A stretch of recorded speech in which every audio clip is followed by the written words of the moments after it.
Hello friends, this is Dr. Smita Zakote, Professor in Dermatology from MIMSR Latur.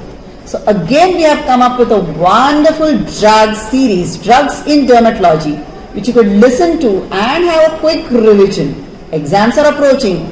So let's listen from Dr. Ajay More, who's finished his MBBS from Jalgaon and now he is our postgraduate resident in second year. Yes, Dr. Ajay, let us know from you which drug are you going to talk about today. Hello everyone, today we are going to discuss the drug called as cyclophosphamide. Wonderful. So can we have some history about cyclophosphamide as to when it began, when have people used this drug and how long have they been using it? So at the first, not much about the history of cyclophosphamide is given in the books and literature, but the earliest evidences came in the 90s when the effects of the nitrogen mustard were discovered. So in the 1950s, the trials of cyclophosphamide were done, and the drug uses of the nitrogen cyclophosphamide were discovered. Wonderful. Can you tell us when was it first used and for which condition it was used? So most of the times cyclophosphamide is used in the most of the dermatological conditions in such as cutaneous T-cell lymphoma, and first of all it was used in the most of the cancers such as ovarian cancer, your lymphoma, leukemia. In such a conditions the first drug was used. Yes, so primarily it was discovered in the use of cancers. So later on we definitely came across that there are many dermatological indications which definitely this cyclophosphamide works.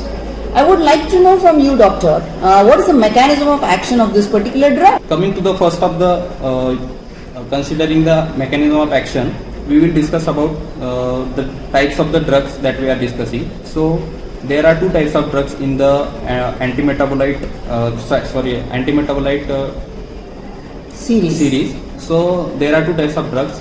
First your cytotoxic drugs, and then your alkylating agents. So cytotoxic drugs directly cause the damage to the drugs only. The cell cycle damage to the DNA. Direct damage to the DNA. That is cytotoxic action. Yes. Action. And alkylating agents actually they mimic mimic your some compounds in the natural pathway such as DNA replications, and in DNA replications they directly cause the damage to the processes such as alkylation and cross binding of the DNA. Yes. Now this primarily it is just two methods of action. One is it is going to block the DNA. Second, it is going to mimic the replication, or it's going to act like the cell. So next my question is, how does this drug metabolize? So metabolism of drugs is by hepatic metabolism, and the drug is metabolized through CYP450 pathway. So considering if you are giving the drug to some of the patients, so we need to monitor the CYP450 levels, and if the CYP450 levels are increased, then the drug metabolism will also be increased, and if the CYP450 levels are decreased, then drug metabolism will be decreased. So in these conditions we need to use that drug with a cautious hand. Yes. What is the half-life of it, doctor? So half-life of the drugs, if you are considering, it is 5 to 9 hours, and the actually oral bioavailability of this drug is very good, and the peak hours, this drug starts in peak hours are 1 to 2 hours, and half-life is your 5 to 9 hours. So once it is metabolized in the liver, where does it excrete from? So excretion of this drug is mainly from the kidneys only. So there is a lot of cautiousness you have to consider if you are considering the excretion of the drug, because excretion of the drugs occurs through kidneys, and if your kidneys are not functioning well, the metabolites of these drugs will accumulate in your body, as well as if the excretion system of your body is not working, I mean the hydration is not good, then metabolites of this drug will accumulate in your bladder, and that can cause a very much dangerous side effects such as hemorrhagic cystitis. Yes, so it's very, very important that you ask the patient to hydrate well. And normally this drug, cyclophosphamide, we preferably give during daytime, isn't it? Yes. So that the patient all through the day is being drinking water.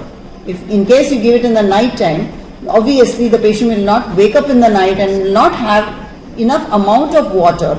So this is how you'll have to very simply instruct the cyclophosphamide intake should be during daytime, and ask them to have plenty amount of water. Now since we knew about excretion, can you tell us, doctor, is there any conditions where hepatic dysfunctions are there or renal dysfunctions are there where you would like to avoid this particular cyclophosphamide? So in renal conditions, if the patient is already having some kind of a bladder fibrosis, or there is a kind of conditions related to the bladder are a big no for the drug to give. So these are the condition, and if also the metabolism, first we will discuss about some of the mechanism of action. Okay. In that mechanism of action, if the drug is given cyclophosphamide orally, then the drug actually divides into two forms. First one is your aldophosphamide, and then is your 4-hydroxy cyclophosphamide. So these are the two metabolites. And aldophosphamide and 4-hydroxy cyclophosphamide, these get converted into your acrolein and your nitrogen mustard. So if you are considering the nitrogen mustard, that is directly toxic to the cell the DNA, and the acrolein is actually depletes your glutathione stores in the cell, and in that process that reduces the cell replication. Cell activity and cell replication is reduced. So it's like rather one is sudden death, and next is it's a slow form of death. This is how the whole mechanism of action of cyclophosphamide happens. Yes, we would like to know from you what are the indications in dermatology, because in dermatology we have been using this drug very often. So what are the indications and how would you classify the indications of this particular drug cyclophosphamide? So considering the indications, there are your US FDA approved indications, and some of the indications in dermatology. Actually, most of the indications in dermatology are actually off-label indications only. So considering the US FDA approved the indications, there are your some forms of leukemia, then lymphoma, multiple myeloma. There are some forms of ovarian cancer and also the breast cancer. So these are your mainly your surgical side indications, and if you are considering about the dermatological indications, then there are advanced stages of cutaneous T-cell T-cell lymphoma. So in that condition we use the drug, and if you are considering about most of the times we are using it as a off-label drug. So in that scenario, if you are considering the vesiculobullous disorders, vesiculobullous disorders are there in which we use these drugs. Like, can you name some? Yes, and in that pemphigus vulgaris, bullous pemphigoid, and cicatricial pemphigoid. So these are disorders in which we use drug. And other ones are your neutrophilic dermatosis, such as Behçet disease, then your erythema ileatum diotinum, and your pyoderma gangrenosum. In these conditions we use. There are many types of vasculitis in which we use this drug, such as Wegener's granulomatosis, Church-Strauss syndrome, Henna-Squalene purpura, and microscopic polyangiitis. So in this vasculitis we use these drugs, and other conditions such as autoimmune disorders in which dermatomyositis, relapsing polychondritis, and severe cutaneous lupus erythematosus. These are your dermatological conditions, and other conditions are your bullous drug eruptions such as Stevens-Johnson syndrome and erythema multiforme, Langerhans histiocytosis, then your subcutaneous panniculitic T-cell lymphoma, lichen myxoidomatous myxedema, and multicentric reticular histiocytosis. These are all the conditions in which we use cyclophosphamide. Definitely. So vesicular bullous disorder, yes, very often we have used. We have used it in vasculitis, we have used in connective tissue disorders. Definitely it is a wonderful drug. When it comes to pemphigus vulgaris, after the protocol of rituximab, if you give cyclophosphamide for a long time and if you keep the patient under observation, it really pulls, because in our Indian scenario, it becomes very difficult to buy biologics again and again as a repeated dose. But then cyclophosphamide can be a great rescue drug to control this pemphigus vulgaris. Since we know now about the indications, we would like to know what are the dosages about this drug. How do we go about when we dose? So considering about the dosages, there are actually oral formulation and IV formulation. So in the oral formulation, there are tablets of 25 mg and 50 mg if you are considering the tablet form, and if you are giving the IV forms, then the dosage is between 1 to 3 mg per kg. Yes, definitely all of you all know about Pasricha's regimen, DCP therapy in pemphigus vulgaris. So in that situation, when we give dexamethasone cyclophosphamide pulse therapy, there definitely we need to give IV. But otherwise, probably most of the dermatologists really go in for OPD based prescription, which is given in a form of 25 to 50 mg. That's how we go about with the dosage. Now, we would like to know what are the monitoring guidelines of this particular drug. How do we go and monitor this drug? So, if you are considering the monitoring, actually, first we will discuss what are the in which conditions we should precautionary not use these drugs. So, first of all, we will discuss about the main basic contraindication for not using this drug is actually the allergy to the drug, and if the patient is already having some urinary outflow obstruction, that will precipitate the disease. There are in various infections in which we cannot use. There are urinary conditions such as if the patient is already having bladder fibrosis and malignancies, in which mostly if the hemorrhagic cystitis is occurring in these kind of patients, then that may be due to the it can be a precursor lesion of the main malignancy of the bladder carcinoma. So conditions like your hematological conditions in which there is decrease your WBCs, HB and platelets are decreased. In these conditions we need to be cautious about that thing. And while discussing about the monitoring guidelines, so in monitoring guidelines, first we will need to, obviously if you are considering the side effects, then we need to actually monitor the WBC, RBC and the platelets of these patients. And if the WBCs are less than 3500, so we need to stop the drug. And the platelets and HB is also decreasing, then we need to stop that drug. And we need to monitor the CBC in a weekly basis, and we can shift to 2 or in 2 to 3 months in bi-weekly basis also. If you are, and also the metabolism of excretion is through the liver. Excretion is through liver and the metabolism is through your liver. So liver, in these liver conditions you have to monitor. In 2 to 3 months we have to do the. So basically LFT. we need to do CBC 1, second you need to do liver function test, third you need to do renal function test. Yes. So these are the basic monitoring profiles, since the metabolism is happening in the liver and excretion happens to the kidneys. So these are the 3 things which we need to regularly monitor. And definitely since it's an anti-metabolite drug, it's a big no to pregnancy. It's in a pregnancy category D drug, so you can never give it in pregnancy definitely. Since we have learnt now about monitoring, can you tell us a simple tip? How often do we call this patient for monitoring? Like we do a basic protocol of all these investigations which you have told doctor. Now I have put the patient on cyclophosphamide for a particular condition. How often do I need to call the patient and how often do I need to do the investigation, which is a common question which everybody would like to know.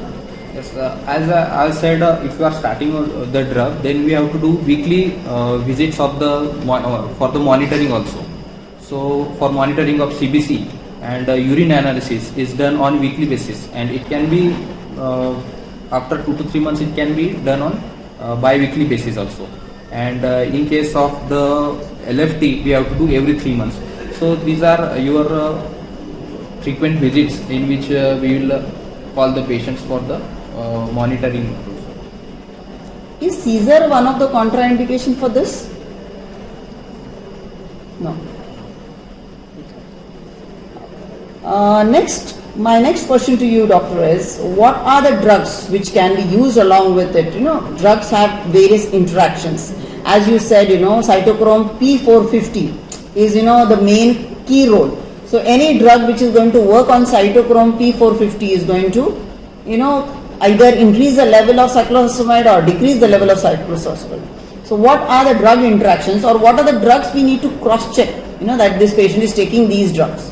So what are the drugs interacting? So coming to the drug interactions, first we will see what are the drugs which reduces the cyclophosphamide level, then which increases the cyclophosphamide level, and then there are drugs which causes increased immunosuppression if you are giving it with the cyclophosphamide. So coming to the drugs that reduce the cyclophosphamide level are your dexamethasone, which is your steroid, and prednisolone. And other drugs are your nevirapine, ondansetron, phenobarbital, phenytoin, and rifampicin. So these are the drugs which decreases the cyclophosphamide level. And what are the drugs which increase the cyclophosphamide level? These are your allopurinol, busulfan, chloramphenicol, ciprofloxacin, chlorpromazine, and your cimetidine and fluconazole. So these are your drugs which are increasing the levels of the cyclophosphamide. And what are the drugs which are causing more immunosuppression? So considering that drugs are your antiretroviral drugs such as zidovudine, and cytotoxic drugs are there which are your azathioprine and cyclosporine. So these are causing your increased immunosuppression. And there are also other drugs which can cause interaction, which are your anesthetics such as halothane and nitrous oxide, succinylcholine. These are your drugs causing. Definitely, if somebody is undergoing any surgery, we have to cross-check, about this particular drug. Yes. Is there anything you would like to add in this particular condition, in any of this drug? Is there anything you would like to still add on it? Any passing remark? How have you used it in your 2-year residency? Have you used this drug? How often have you used it? What have you found results about it? Just a passing remark as to what practical experience you have gained of this particular drug. Yes, as a postgraduate. Yes, so we have very much used in DCP therapy in pemphigus vulgaris patients. And coming to the DCP therapy, most of the patients do not require Mesna. So Mesna actually is a drug which is known as sodium 6-mercaptoethane sulfonate. So these drugs actually binds to the main the metabolite, which is acrolein, and this prevents the hemorrhagic cystitis side effect of this cyclophosphamide. So we have used Mesna in some patients, and most of the conditions we have not used. So the use of Mesna in the DCP therapy, if you are giving cyclophosphamide, then that can be given on patient to patient basis. So it all depends upon how much hemorrhagic cystitis that patient is going to encounter. There definitely the role of Mesna comes. So we need to know about this particular drug Mesna whenever we are thinking of giving cyclophosphamide. So that was wonderful information, Dr. Ajay More, and it was really a pleasure to discuss. We must have missed some points. Definitely we would like you all to comment on the box, if we have missed something, and if you would like us to improvise on this, because we are totally new in this particular field, and it is just a venture which we are trying out to help the postgraduate student. so that it would be a quick revision, when they are going for a walk. So thank you so much. So stay tuned with our channel, and thank you Dr. Ajay More for this wonderful discussion on cyclophosphamide. We have given Dr. Ajay More's contact number. If anybody would like to definitely ask some more questions, you are feel free to talk to him. And thank you so much. God bless.